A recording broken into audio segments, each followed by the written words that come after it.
So good morning guys, what you can see behind me statue of Shakyamuni Buddha, जो कि बहुत ही एक स्मॉल से विलेज ने में है, जो कि शाम वैली के अंदर आता है।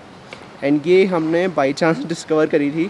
एक्चुअली जब हम कुछ वीक्स पहले बेसगो मोनेस्ट्री जा रहे थे तो हमने रास्ते में एक बोर्ड देखा था कि यहाँ पर 82 फीट हाई आगे जाके एक मूर्ति आती है।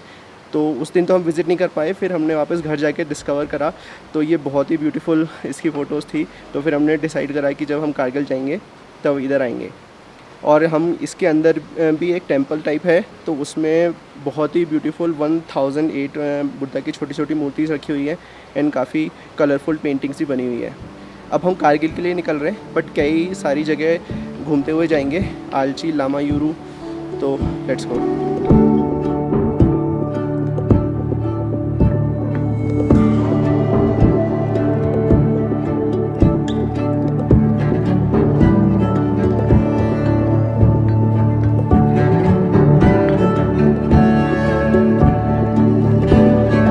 लद्दाख की एक बहुत ही यूनिक बात है कि कोल्ड डेजर्ट होने के कारण यहाँ चीज़ें लंबे समय तक प्रिजर्व रहती हैं। यहाँ कई हिस्टोरिकल साइट्स हैं जो कई 100 साल पुरानी होने के बाद भी बिल्कुल वैसी की वैसी हैं।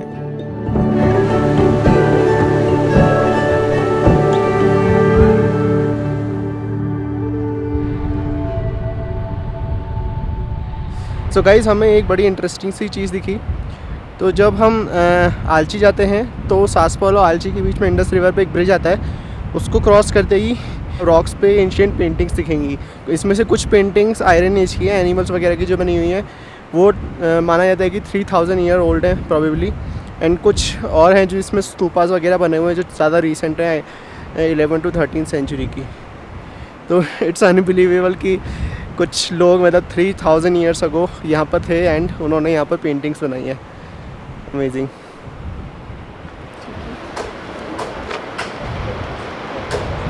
सो गाइज़, अभी हमने आलची मोनेस्ट्री विजिट करी और ये मोनेस्ट्री काफ़ी ओल्ड है, लगभग 1000 ईयर ओल्ड, और इतनी ओल्ड लग भी रही थी। यहाँ पे काफ़ी ओल्ड पेंटिंग्स भी है और काफ़ी डिटेल कार्विंग्स है, मतलब काफ़ी सुंदर लग रही थी अंदर से देखने पे ये। बट यहाँ पे फ़ोटोग्राफी अलाउड नहीं है। यहाँ का जो आर्किटेक्ट था उसने कश्मीर से ट्रेनिंग ली थी, इसलिए यहाँ की जो पेंटिंग्स होती है उनमें थोड़ा मुग़ल टच होता है, जबकि बाकी लद्दाख में जितनी भी मोनेस्ट्री है वहाँ की पेंटिंग्स में तिब्बतन टच आपको मिलता है। और यहाँ से मोनेस्ट्री से थोड़ा आगे आके यहाँ पे इंडस रिवर का व्यू होता है, काफ़ी मस्त होता है।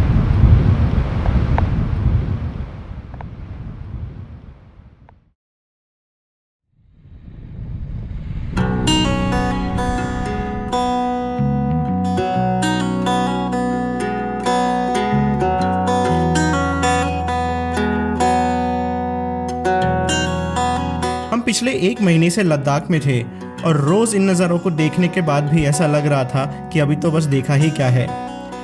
कारगिल जाते वक्त भी हम हर तरफ इस तरह देख रहे थे जैसे ये लद्दाख में हमारा पहला दिन था।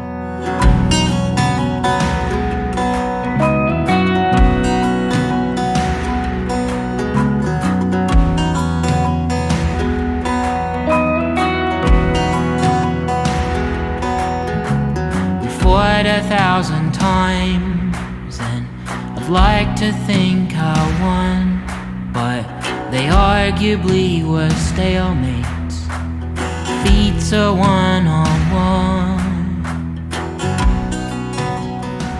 सो गाइज़, हम लामा यूरू जा रहे थे तो वहीं पे रास्ते में एक बहुत ही अलग लैंडस्केप आया अचानक से। इसको पॉपुलरली मूनलैंड बोलते हैं, बट मतलब मूनलैंड जैसा तो नहीं है, मून पे ऐसे लैंडस्केप तो नहीं होगा, बट सच में मतलब आउट वर्ल्डली है। ऐसा लग रहा है बिल्कुल ही डिफरेंट प्लेनेट भी आ गया अचानक से। एंड बहुत छोटे से पैच में है, मतलब पता नहीं कैसे बनाई है, सच में अमेजिंग है। एंड कई जगह यहाँ पर छोटी छोटी केव्स भी दिख रही हैं, पॉसिबली मेडिटेशन केव्स भी हो सकती हैं वो, बट मतलब अमेजिंग जगह है ये। I'd love to know where you ended up and what it's like wherever that you are. Lama यूरू के जस्ट बाद 2 पासेज आते हैं, फोटुला और नामिकला। वहाँ हमने ज़्यादा टाइम स्पेंड नहीं किया और धीरे धीरे चलते सनसेट को एंजॉय करते हम फाइनली कारगिल पहुँच गए।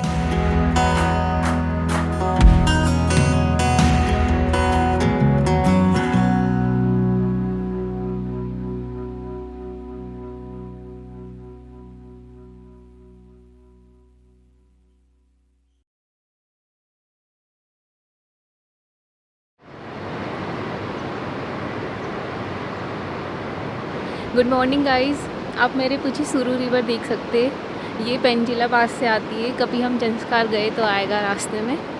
अभी हम यहाँ पे एक LOC के पास एक विलेज है हुंडरमान, उसके लिए निकल रहे हैं। पीछे काफ़ी पुराना है, मेरे को लगा शेलिंग वगैरह हुई है, बट यहाँ तो कैसे है?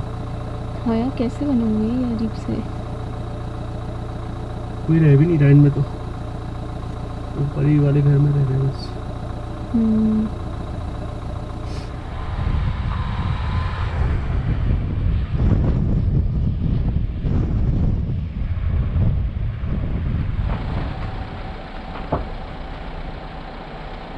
सो गाइस, हम बिल्कुल LOC के एंड तक आ गए, मतलब यहाँ लिटरली रोड ख़त्म हो गई है। एंड सामने यहाँ पर एक पोस्ट दिख रही है, छोटी सी बिल्डिंग है, एंड वहाँ पर पाकिस्तान का झंडा देख सकते हैं अगर अच्छे से जूम करें तो। मतलब सच में हम लिटरली यहाँ से पाकिस्तान को देख पा रहे हैं।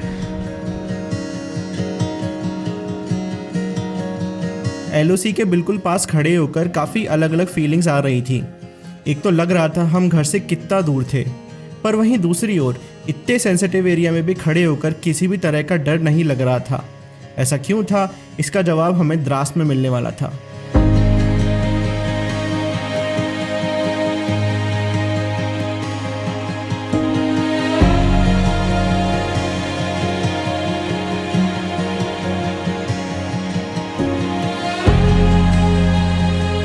कारगिल से लगभग 70 किलोमीटर दूर एक बहुत ही छोटी सी जगह आती है, द्रास। ये जगह दो वजहों से फेमस है।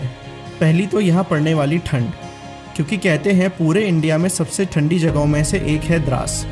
हम जब वहाँ पहुँचे तो हल्की हल्की बारिश हो रही थी और अगस्त के महीने में भी हाथ जमने लग गए थे।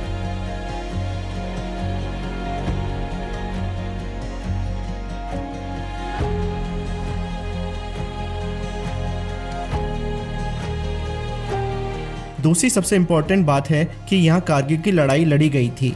यहाँ एक काफ़ी बड़ा वॉर मेमोरियल है जो उस लड़ाई में शहीद हुए जवानों को समर्पित है।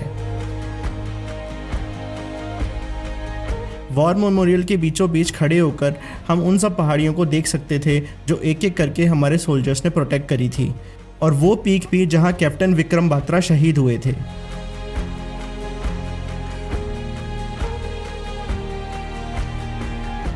सो गाइस, हम कारगिल वॉर मेमोरियल आ गए, बट किसी रीज़न से आज ये बंद है, तो आज भी हमारी किस्मत ने साथ नहीं दिया। बट यहाँ पर से हम काफ़ी इंपॉर्टेंट पीक्स देख पा रहे हैं जो कि उस टाइम एक्चुअली वॉर हुआ था। तो मेरे पीछे आप टाइगर हिल देख सकते हैं, जिसको कैप्चर करना काफ़ी मुश्किल था, और ये इस एरिया का हाईएस्ट पॉइंट है।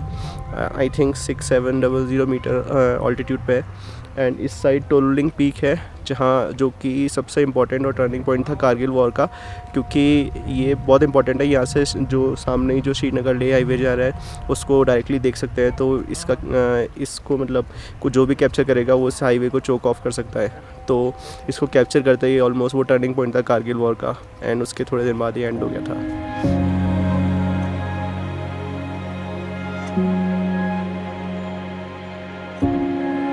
विश्वास नहीं हो रहा था कि हम जहां बस अभी घूमने आए थे वहां एक समय इतना बड़ा वॉर हुआ था। द्रास नदी के किनारे बसी उन खूबसूरत वादियों को निहारते और चाय और समोसा खाते हम बस यही सोच रहे थे कि अगर आर्मी नहीं होती तो शायद हम भी नहीं होते। एक अलग ही प्राउड सी फीलिंग थी जो बस वहाँ होके ही महसूस हो सकती है।